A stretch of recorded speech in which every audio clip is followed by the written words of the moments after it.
Halo, assalamualaikum warahmatullahi wabarakatuh. Ketemu lagi dengan saya Ade Nyamuk di channel saya Ade Saiful Dani.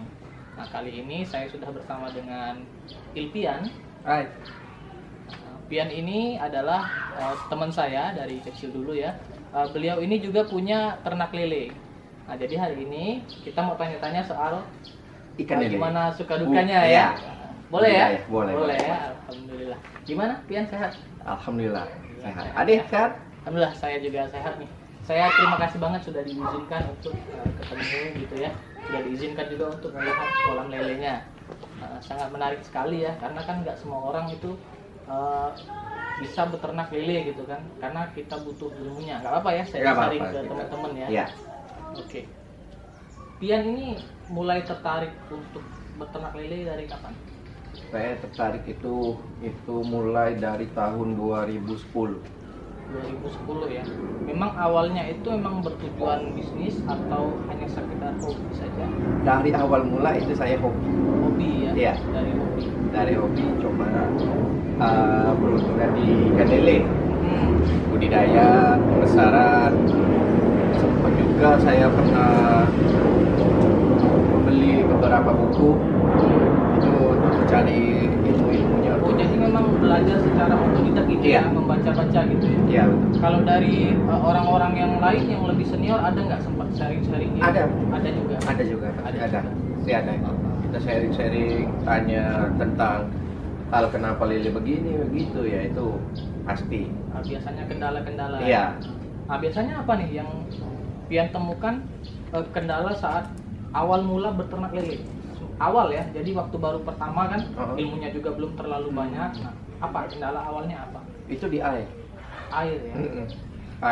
Air karena itu habitat dan mempengaruhi tentang budidaya lele. Ya, Contohnya gimana nih? Apakah airnya terlalu bening atau terlalu keruh? Karena kita kan awam, nggak Iya. paham gitu. Kalau kemarin kan saya coba-coba itu kan pakai air pump, air ledeng. Itu ya karena terlalu jernih, mungkin ikan itu juga ya stres ataupun ada beberapa macam kesalahan itu kan, ya mereka saling makan. Oh gitu, jadi sesama ikan saling makan gitu Iya. ya? Nah, kalau sekarang nih Pian pakai air apa ya? Ini kita sekarang pakai air sumur yang sudah kita fermentasikan, sudah kita buat dulu, kita hidupkan dulu planktonnya baru kita bisa tebar. Jadi memang sebelum digunakan untuk di kolam ikan, jadi air itu sudah kita manage dulu ya? Iya. Apa yang harus dilakukan gitu ya? Iya, Jadi nggak betul. bisa langsung kita gunakan. Iya. Ternyata panjang juga ya Panjang prosesnya. itu prosesnya. Nah, untuk Pian sendiri nih, bibitnya memijah sendiri atau dapat bibit dari orang lain? Kita ini bibitnya itu beli. Kebetulan kita ya juga ada asosiasi sih sebenarnya. Jadi kayak komunitas iya. lele gitu ya. Jadi kalau bibit itu ya yang pastinya kita indukan itu yang berkualitas. Iya. Bibit juga ya pasti dapat yang berkualitas. Ada ciri khusus nggak untuk ikan yang kualitasnya bagus? Untuk khususnya lele ini ya? Itu dari bibit pasti ya. Apa tuh ciri dari Bibitnya bibitnya? pasti pergerakannya itu hiperaktif. Oh, jadi yang kecil-kecil itu dia geraknya aktif gitu ya? Aktif betul itu. Umumnya itu kualitas bagus. Iya. Dan juga yang pasti kita tanya itu dari induk asal indukannya itu dari mana. Oh gitu. Nggak bisa kita asal-asalan, takutnya ya memang ada ya beberapa itu pasti bibit yang dari induk yang ikan asal-asalan yang besar, jadi buat indukan itu memang ada itu beberapa yang bagus, tapi dominan itu kurang bagus. Bukannya tidak bagus tapi kurang bagus. Nah, sekarang kita bicara bibit ya. Pian kan tahu ciri bibit yang kualitas bagus, kurang bagus gitu Iya. ya. Ada nggak perbedaan harga dari orang yang pembibitan tadi? Pasti Memberikan ada. harga. Pasti ada. Beda juga ya. Ada beda. Pasti ada beda. Ya banyak bermacam harga ini. Mereka menawarkan itu harganya bersaing. Mulai dari harga Rp80, 100, 125. bibitnya. Iya, per bibit. Maaf, ini kalau bibit tuh biasanya ukurannya berapa senti? Nah, itu kita ada ukuran kita kalau saya pribadi ini pakai. Minimal itu pakai 4-6 cm. 4 sampai 6 cm ya. Iya. Itu bibit yang bisa kita pakai gitu ya. Iya. Tapi ada juga yang lebih kecil? Ada juga. Itu ukurannya paling 3-4. Kebetulan Pian nggak pakai yang Iya, ukuran nggak pakai. Kita cuma pakai ukuran 46 sampai seterusnya. Oke, baik. Nah, ini Pian ada berapa kolam? Ini cuma ada 6. Ada baru 6 6. Ya? Baru 6 ya. Kalau dikira-kirain satu kolam ini bisa menampung berapa ikan lele? Kalau untuk saya sendiri, saya pakai itu di kisah 5.000. 5.000 ekor? Iya, satu kolam. Iya. Jadi kalau ada 6 hampir 300 ribu atau 30 Iya. ribuan. Kita kalau saya ini Kalau penuh sistemnya ini kayak gini. Per bulan masuk bibit. Jadi per bulan itu 5.000, terus itu bulan depan nanti 5.000 lagi, bulan depan nanti 5.000 lagi, karena iya kita kejar target panen itu per minggu. Per minggu ya? Iya. Jadi usahakan dalam 1 minggu itu panen terus. Panen terus, berkontinu. Kalau untuk lele sendiri sebenarnya ya, itu panennya berapa minggu atau berapa bulan?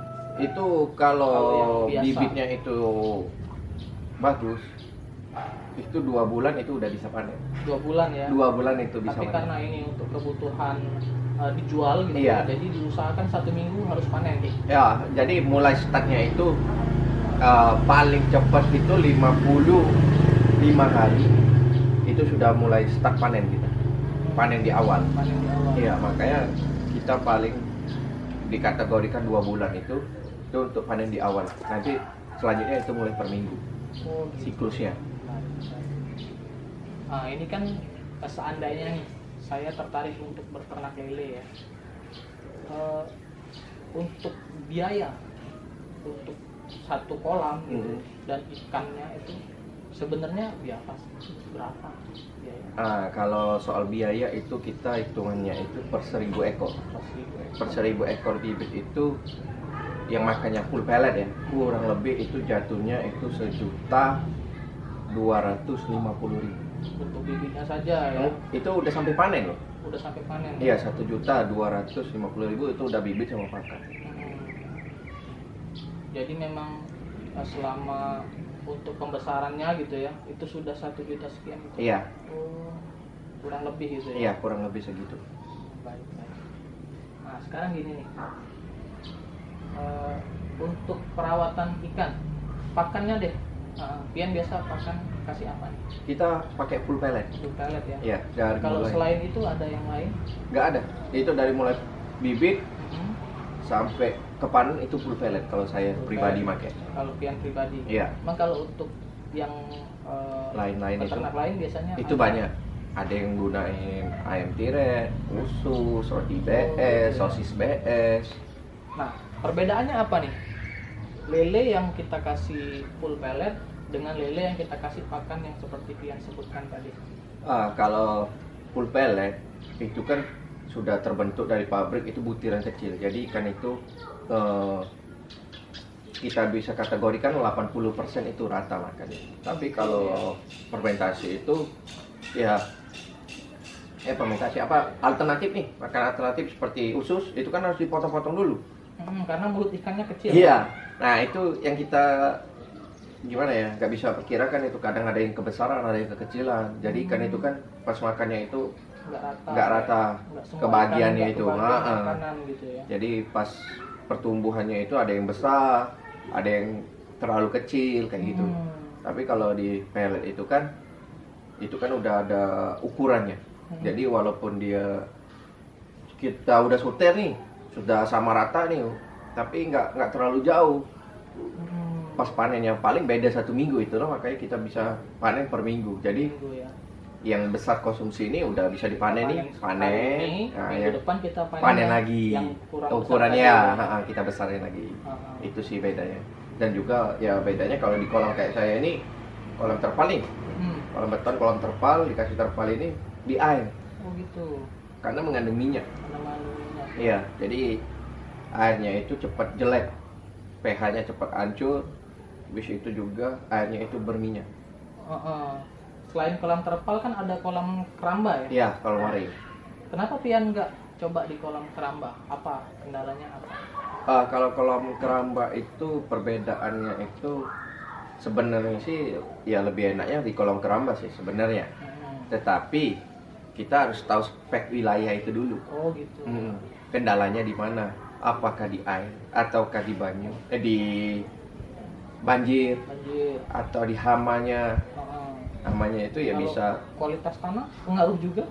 Bisa juga. Bisa jadi. Bisa karena air itu kan dari tanah. Kalau kita pakai keramba itu, makanya tanahnya itu juga bisa mempengaruhi air yang kualitas airnya. Ataukah ke zat karat atau ke zat asam. Untuk lele sendiri ada lele yang sakit gitu ada? Ada. Nah, biasanya apa tuh umumnya? Penyakitnya itu kalau masih di kategori bibit sampai RMG itu biasanya masih kena moncong putih. Moncong putih? Iya, jadi sekitaran mulutnya atau kumisnya itu putih. Oh gitu ya. Ataupun kumisnya itu tuh habis. Itu cirinya dia kurang sehat? Kena penyakit. Iya, itu nggak lama pasti mati. Oh, nggak bisa disembuhin? Bisa. Kita itu paling ya bermacam cara sih. Mereka pakai, ada yang menggunakan langsung beli dari pabrikan, ada yang buat sendiri. Ramuan untuk penyembuhannya tadi. Gitu ya. Saya pikir kalau sakit dipisah. Itu juga bisa. Bisa juga. Kita karantina, kita pisahin supaya nggak nular ke ikan yang lain. Iya. Tapi kalau lambat penanganan, ya nggak mungkin kan semuanya itu langsung kita karantina. Sama aja, sudah satu kolam itu aja kita kasih. Itulah perbedaan kalau kolam keramba dengan kolam kayak saya ini. Kalau dia lagi sakit itu, kolam saya ini ya nggak ngerambat ke yang lain, ke kolam yang lain. Tapi kalau keramba itu kan bisa nyebar. Ya. Jadi misalnya sakit satu kolam nih, ya minimal terdampak cuman yang di sini aja gitu ya. Betul. Di kolam yang lain aman. Kalau yang dikonsumsi itu biasanya itu ada namanya air monas. Apa itu? Itu semacam jamur virus yang notabene itu lebih mematikan untuk di ikan. Pernah ngalami? Pernah ya? Sempat pernah.